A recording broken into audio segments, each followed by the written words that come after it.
Hi hello welcome to my spiritual and devotional channel. ఇవాళ ఎపిసోడ్లో మనము మహారాష్ట్ర నాసిక్లో ఉన్న త్రయంబకేశ్వర టెంపుల్ గురించి చెప్పుకుందాము.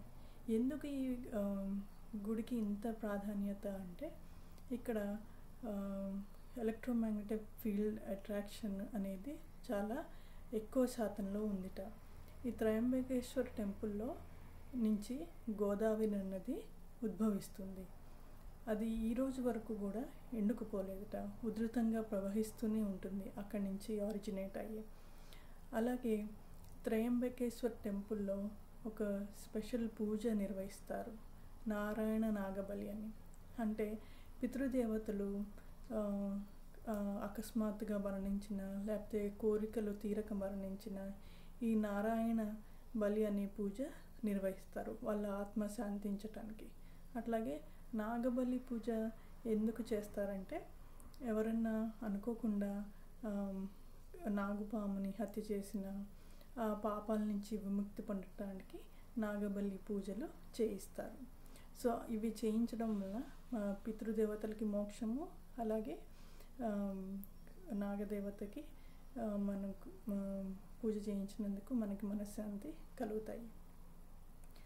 అయితే మరి త్రయంబకేశ్వర్ అనేది ఒక గుడి కాదుట, ఇక్కడ ఎన్నో డైమెన్షన్స్ని రీచ్ అవ్వటానికి ఒక ద్వారం అని చెప్పచ్చుట. డైమెన్షన్స్ అంటే వేరే యూనివర్సెస్కి వెళ్ళటానికి మనకి ద్వారం అని చెప్పచ్చుట.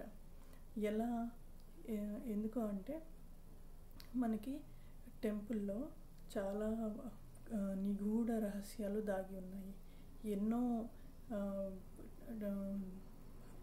ఏన్షియంట్ రైటింగ్స్, స్క్రిప్చర్స్ అవి తెలియజేస్తున్నాయట. అలాగే గుడి దగ్గర ఎన్నో సంవత్సరాల పురాతన గుహలు ఉన్నాయట. ఆ గుహలలో ఎంతోమంది పుణ్య మహర్షులు, ఋషులు వచ్చి తపస్సు గావించారట. ఎందుకు అక్కడే తపస్సు గావించారంటే వాళ్ళకి కొన్ని అతీత శక్తులు అక్కడ ప్రసన్నమవుతాయట, వాళ్ళు ఫీల్ అవుతారట. ఎందుకు? వేరే డైమెన్షన్స్ని రీచ్ అవ్వటానికి. ఇది ఒక పోర్టల్, త్రయంబకేశ్వర్ టెంపుల్ ఒక పోర్టల్ట వేరే డైమెన్షన్స్ని ఈజీగా రీచ్ అవ్వటానికి. అంటే వేరే యూనివర్స్ని ఈజీగా రీచ్ అవ్వటానికి. ఇది నిజమేనా? మరి వేచి చూడాలి. అలాగే ఇంతకుముందు రోజుల్లో స్త్రీలకు గర్భగుడిలో ప్రవేశం ఉండేది కాదు. అలాగే ఈ గుడి అత్యంత ప్రత్యేకత ఏంటంటే శివలింగముకి 3 తలలు ఉంటాయి, బ్రహ్మ, విష్ణు, మహేశ్వరుడు. సో బ్రహ్మ పూజింపబడడు కదా, ఈ ఒక్క టెంపుల్లోనే పూజింపబడతాడు. అలాగే బ్రాహ్మణులు అబ్జర్వ్ చేసింది ఏంటంటే ఈ శివలింగాలు రోజు రోజుకి క్షీణిస్తూ చిన్నగా అయిపోయి లోపలికి, భూమి లోపలికి వెళ్ళిపోతున్నాయి అని వారు దిగులు చెందుతున్నారు. అయితే మరి ఇంత అతీత శక్తులున్న, ఇంత నిగూఢ రహస్యాలున్న త్రయంబకేశ్వర టెంపుల్కి మరి గోదావరి నది ఆవిర్భావం ఎట్లా జరిగింది అంటే గౌతమ మహర్షి గోహత్య పాపం నిర్మూలించుకోవటానికి మహాశివుని ప్రార్థిస్తాడు. అప్పుడు శివుడు ప్రత్యక్షమయ్యి ఆ నేలని పునీతం చేయటానికి గోదావరి నదిని ఉద్భవించేట్టు చేస్తాడట. ఆ గోదావరి నది ఉద్భవించి నాసిక్ దగ్గర త్రయంబకేశ్వర్ టెంపుల్ దగ్గర త్రయంబకేశ్వర్ టెంపుల్ని అంత ప్రవహిస్తూ పాయలుగా వేరే వేరే రాష్ట్రాలని చేరుకుంటుంది. అప్పుడు అది చాలా ఉధృతంగా, అసలు ఈరోజు వరకు కూడా ఎండుకుపోని నదిగా గోదావరి నది అక్కడి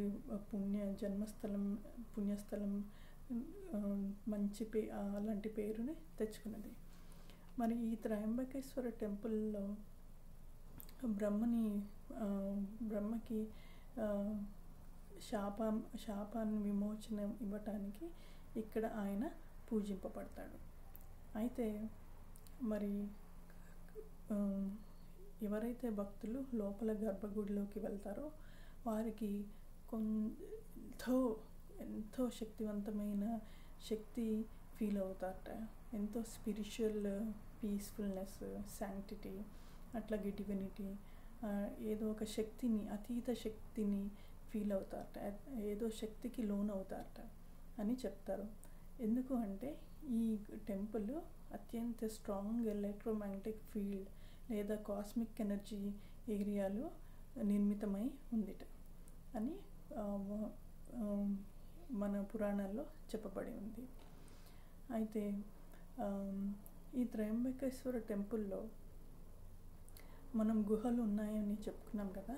సో ఈ గుహల ద్వారా అక్కడ ఎన్నో పురాతన విశ్లేషాలు, రైటింగ్స్ అవి మనకి ఏం చెప్తున్నాయట అంటే ఈ స్పిరిచువల్ ఆర్ కాస్మిక్ ఎనర్జీ లేదా కాస్మిక్ గేట్వేస్ లేదా వేరే డైమెన్షన్స్కి రీచ్ అవ్వటానికి మనకి అక్కడ ఇన్స్క్రిప్షన్స్ రాయబడి ఉన్నాయి అని చెప్తారట.